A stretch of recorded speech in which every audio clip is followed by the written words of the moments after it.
Hello everyone, I greet in the name of God Almighty. My name is Apostle Newton Silas, and today we have a very interesting video to react to. It's actually an interview that Muhammad Ali delivered concerning Malcolm X. For some of you who don't know Malcolm X, of course, it was someone who fought for human right for black people in America, and also the spread of Islam among the black community. Of course, there's a video in a sense relating to that I did last week, so you can relate to that and then check this out. But this is basically about Muhammad Ali, what he's going to say about him. I know that it's going to be a very interesting video, so I want to encourage you to watch it with me. Of course, there's a lot that we're going to learn in this video. So if today happens to be the first time of you checking out my channel, don't forget to subscribe to my channel and follow me on my Facebook and Instagram. And if you have any video you want me to react to, don't forget to drop it at the comment section and I'm going to check it out. So guys, before we get on to the video, I'm a theologian and I make this video not to discredit anyone's religion. This is basically for educational purposes, and I believe that at the end of this video we all are going to learn from this. So let's get down to this video and check this out. If it's false propaganda, why, for instance, should it have been propagated by Malcolm X? I like this. I'm not trying to be funny, and I hope the people don't laugh. Sure. But I barely got out of high school, and the word propagated by Malcolm X. What do you mean? Well, I mean, Malcolm X came back, as you know, from the Mideast, and renounced the movement of Elijah Muhammad, precisely on the grounds that it was not the same kind of Islam faith which he found very attractive. Well, I would like to say one thing about. I don't know too much about what he saw, but he was there in 1959, I think, before, and he saw that there were white Muslims. But Malcolm X got famous mainly being hard on people like you, white people, white devils, you blue-eyed, blonde-headed dog. Oh, he got famous like this. And he had made so many white enemies. Whites cared nothing about Malcolm, nor so-called Negroes when he was with Elijah Muhammad. But they seemed to love and follow dead leaders, people. But I would like to say this. White people didn't kill him. No, I would like to say this. He was a man, everything he had came from Elijah Muhammad. And when he denounced or was put out for various reasons of the faith, then he had to, from what I understood, this is me talking, I'll be to blame if I say anything wrong, he had to get back with you all. And he, in other words, he seemed to be apologizing for things that he have said because the protection of Allah and the Muslims were not with him. But I would like to say that we are... You think that he tried to make himself pleasing to the white community because he had antagonized Elijah Muhammad? Talking. This is not antagonize him, but antagonize you. No, but you say that... I would like to say that whites jumped right behind him. They're making a book about him. There's required reading in all colleges now, and they're making a movie about him and projecting him as the leader. And if you read his book and see the movie that's coming out, it'll make you hate Elijah Muhammad and the Muslims. Mainly, this is done to turn the black people against the real leader. And I like to say that this is the way white people rule. This is your history, divide and conquer. See, the first whites were fathers when they came over. Cochise, that running bull, stole his horses. Then after they got through fighting, and they came in and took over. And whites have always put one against another. And now they have a dead man who was nothing but and he admitted himself, Malcolm, was a tramp, had white women selling the body for him. He was nothing until the Honorable Elijah Muhammad made him great. Made him great. Taught him, even his name, X, come from Elijah. He gave him his name. The Honorable Elijah Muhammad was an established leader before he was born. Now you seem to try to make it look like he was a leader and he was powerful. Everything I have. Let me say one thing. I barely got out of school. I got out of school mainly because I was a champion. I actually didn't pass. I won't name the teachers that put me through. But you are a wise man. You're an intelligent man. And if I was not a Muslim or follower of the Honorable Elijah Muhammad, I couldn't talk to you for 2 minutes. And I believe I can hold my own as an intelligent conversation with you. But it all comes from the Honorable Elijah Muhammad. But people praise me. Oh, you should be the leader. Well, you don't have to follow Elijah. man, are you a fool? Everything I got come from him. He taught me who I was. He made me proud. He made me fearless. He made me love my own. I've turned down millions and to keep from selling out my people. The beautiful name Muhammad Ali. I now have 56 Muslim invitations by governments. All they ask me about when I go to those countries, how is Elijah Muhammad? White people, twice a day, 65 and 70, their bus stop in front of Elijah Muhammad's house, hoping to get a glimpse of him. And you cannot destroy me like you have other big ministers of his in the past by telling us, oh, you speak good, you should be the leader. See, this is to get me thinking that I'm smart. And as soon as I leave Elijah, you can get me. But as long as I stay with Dr. Elijah Muhammad, I'm safe. And if Malcolm X has stayed with the man that made him great, taught him everything he knew, today he'd been big, big, big. But as soon as, in other words, how can I come to your son and say you are wrong for spanking him when you fed him, you clothed him, you gave him his name, you birthed him in the world? Who am I to come in and be the judge and say, why did you spank that boy? You taught him. You have a right to spank him. And Malcolm X did some things. He said something about Kennedy that he shouldn't have said. 130 whites died tragically on a jet. He praised it. And Honorable Elijah Muhammad is not the kind of man to ordain it. So he had to spank him. And after you white people had told him how good he talked, he should be the leader, he couldn't take the spanking. He had to run out and start him a movement, and that's when you destroyed him. You understand?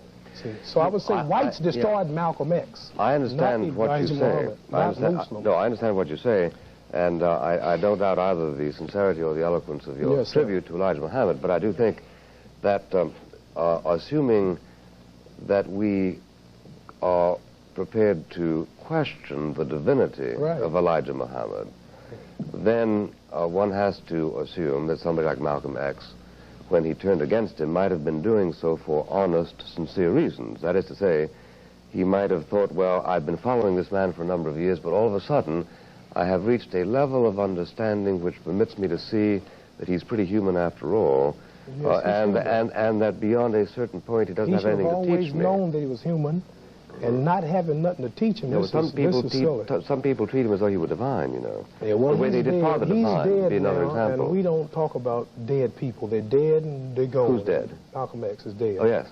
And we follow Dr. Elijah Muhammad, who is the boss.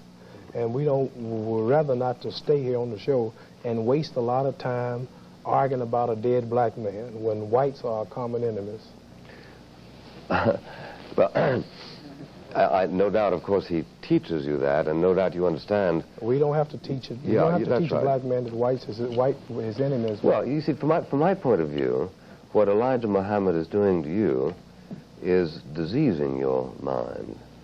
You sit and tell me that we white people like to divide and conquer. You do. I grew up as a white child. I heard much more talk against Democrats than I did against black people. And I grant there's a lot of division in the sense that Republicans are divided. Democrats and Republicans don't lynch each other and castrate each other and burn each other and tar and feather each other and rape and slave for 400 years. Now, wait a minute.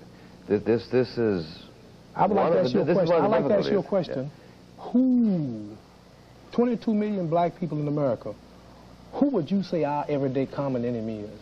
What other country or what nationality?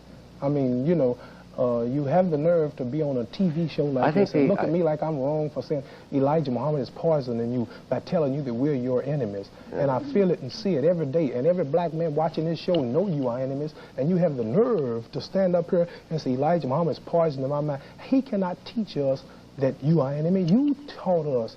And your people daily, Martin Luther King is bumped off unjustly. Adam Clayton Powers bumped off unjustly. They took my title unjustly. They killed Megas Ever unjustly. All the integrators who love white folks was unjustly kicked out of Washington. They've been deprived of education and poverty throughout the country. They just came back from Vietnam, 12 boys in Chicago, and they sat on the television and they told how white soldiers are teaching Viet Congs to hate them. They fly rebel communist flags, and they doing everything that they can to them right there in Vietnam. Now you're going to tell me that Elijah Muhammad and trying to make the public think that he's poisoning me by teaching us the truth.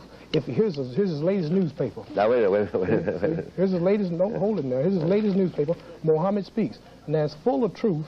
You can get the paper in every city. You can buy Muhammad Speaks. And if this, I mean, you're a wise man, but I don't think you're too much wiser than the ones who run the country in the White House. Much wiser.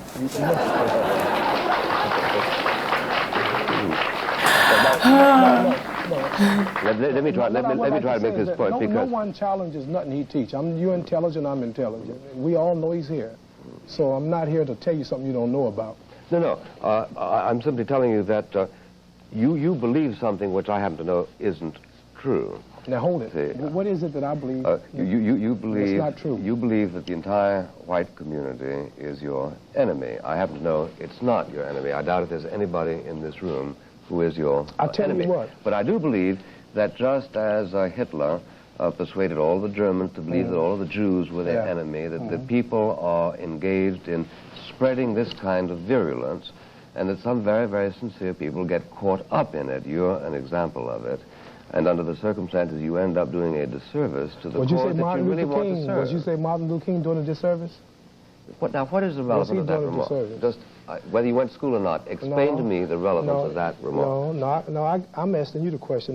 You said I'm doing a disservice. You mean because he was killed by a white man? No. So why say Malcolm X was killed by a black man? I'm not talking about that. So what else is new? No, you're getting upset. I'm not talking about that. Well, all I asked you was Elijah Muhammad is doing a disservice or whatever it is that he's doing. Yeah. Well, at one level he's doing it. What's the level? At the level of trying to persuade people that all white people are the same and despise Negro people. All right. Now, number one. At the level in which he urges you to self-pride, the rest of it, he's doing you a great service. Let's look at some of the things he's doing. Okay. Excuse me 1 second. Be right with you. That's a very interesting video, listening to this great mind sharing ideas and then saying a lot of things when it comes to human rights, civil movement, which is even primarily what Malcolm X, you understand, was actually leading. And then for people who don't know Martin X, he was actually an activist, of course, that led, you understand, a movement. Of course, he also preach, you understand, Islam, or should I say spread Islam, and then also the right of black people. So Malcolm X, of course, his name was Malik Shabist, okay, but then also known as Malcolm X. So he was well known by Malcolm X. So many people may not know him with Malik Shabist, but then they only know him with Malcolm X. And then when you look at it, of course, they are just discussing about the right of the black people in America, and not just in America, but then those who also live outside America, and then the perception that people have about black people and Muslim, precisely, they tend to share, their own ideas. Of course, I know that some of us might have different, perception and then perspective about how people, or should I say maybe the white people, see the black people, or how the black people see the white, and vice versa. So many things, has happened in the past, and that's why everybody have his own perspective when he comes to how you see things. Some could feel like all white people hate, black people, but then the truth about it is it can't be all white people hating on black people. Some may and some may not, just like how some black people may be hating, white people, and it's just, normal to find this kind of thing, but you can't generalize it and say it's all, because at the end of the day, if you look at it, just some few years ago, at least Barack Obama, who happens to be a black, person, end up becoming what? A president, right? Yeah. So if you can't be able to say it was only the black people, who voted for him, right? But then there are also some white people who voted for him, even though some are of still opinion that it was being done that way so that to make Democrat did that to make the black people feels like, of course, they also love them. Well, we may not know, but then I could say that for what Martin Luther King fight for, what Malcolm X fought for, all those things was for them to be able to see a black person actually having a right in America. So Well, all those things, just like I rightly say, even like the way some of you are actually watching me, some of you have your own perception, you understand, about how, you understand, this video. But then it was very interesting one, very in-depth one. And then the person that was actually interviewing Muhammad Ali, I think, is actually a very patient person. He was able to handle the pressure, else otherwise some of the things Muhammad was saying could have even got him angry. But then anyway, it was a very interesting video, and I hope that some of you enjoyed this. And then I would like to see your thought and opinion concerning this video at the comment section. Let's all learn from one another. So this is the end of my video. If you like my reaction, you should like, share and subscribe. And if you have any video you want me to react to, don't forget to drop it at the comment section and I'm going to check it out. So guys, you remain blessed and I see you in my next video. Bye bye.